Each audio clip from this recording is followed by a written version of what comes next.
Bonjour les amis, je suis Agathe, tarologue et conférencière. Bienvenue sur ma chaîne Les Tarots d'Agathe. Aujourd'hui, capsule un peu plus longue et aussi un peu plus sérieuse que celle auxquelles je vous ai habitué. J'aimerais vous parler des travaux d'Elisabeth Kübler-Ross. Cette dame est un médecin qui a vécu la Seconde Guerre mondiale, puis qui a émigré aux États-Unis où elle a travaillé énormément avec des enfants qui étaient en fin de vie. Et son travail a accompagné ses enfants et ça lui a permis de mettre en évidence 5 étapes qui constituent le deuil. Première étape, le déni. Vous apprenez un deuil et que se passe-t-il? Vous n'y croyez pas. Vous êtes abasourdi et vous dites non, c'est pas possible, c'est une erreur. C'est la première étape et c'est surtout la plus violente. C'est celle que l'on refuse de tout son être et pourtant, il faut la vivre. Deuxième étape, on se met en colère. C'est pas juste. Pourquoi moi? Pourquoi lui? C'est pas normal. Il y en a qui auraient pu vivre la même chose. Ça ne se justifie pas. La colère. C'est quelque chose qui est extrêmement instinctif. Puis ensuite, on arrive à la troisième étape qui est le marchandage. Alors le marchandage, c'est typiquement ce qu'on va retrouver dans les prières.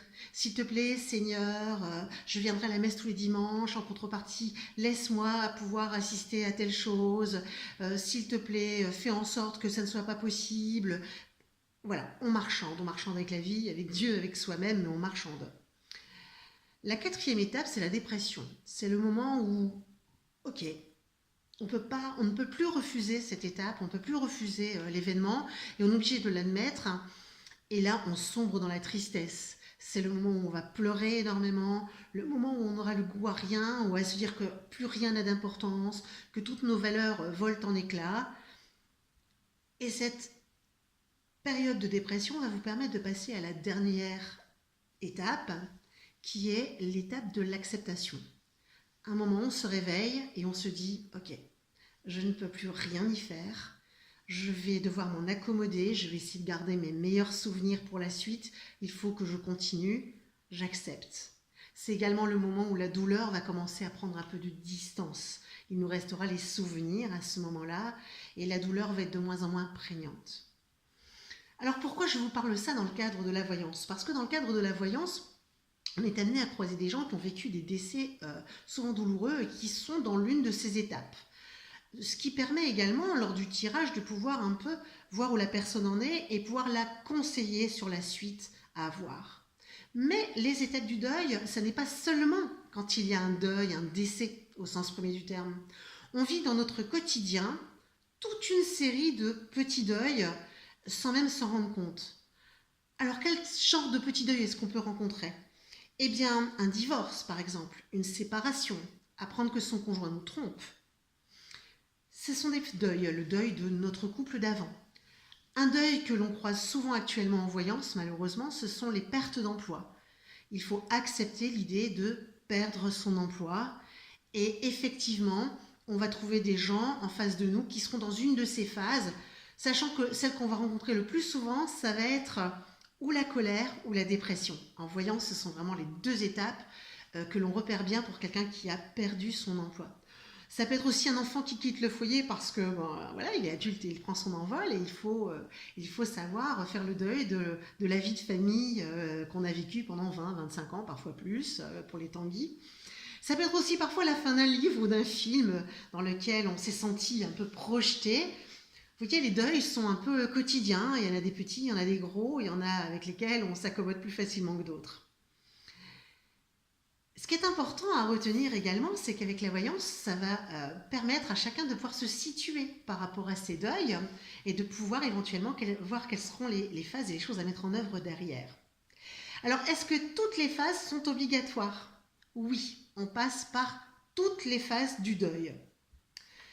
Vous perdez votre conjoint vous quitte tout simplement, vous allez passer par le déni, la colère, le marchandage, la dépression, puis vous allez finir par accepter.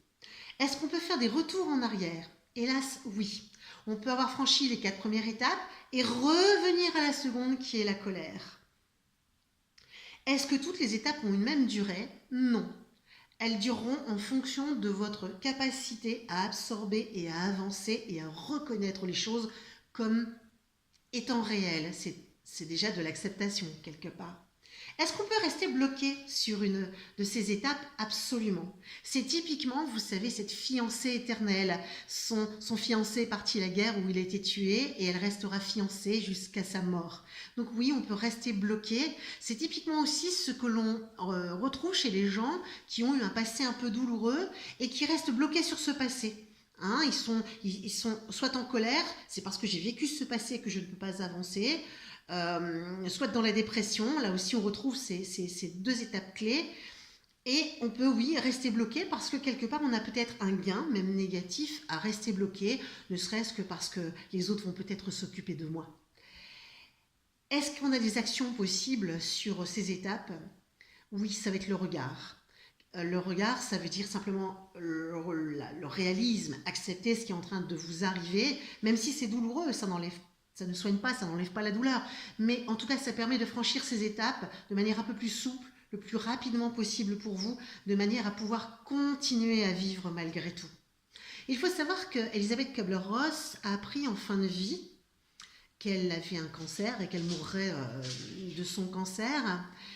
Et elle a avoué elle-même être passée par ces 5 étapes jusqu'au moment où ses proches ont effectivement reconnu qu'au moment de sa mort, elle était déjà dans l'acceptation de son décès futur. C'était son deuil à elle, accepter de passer à autre chose.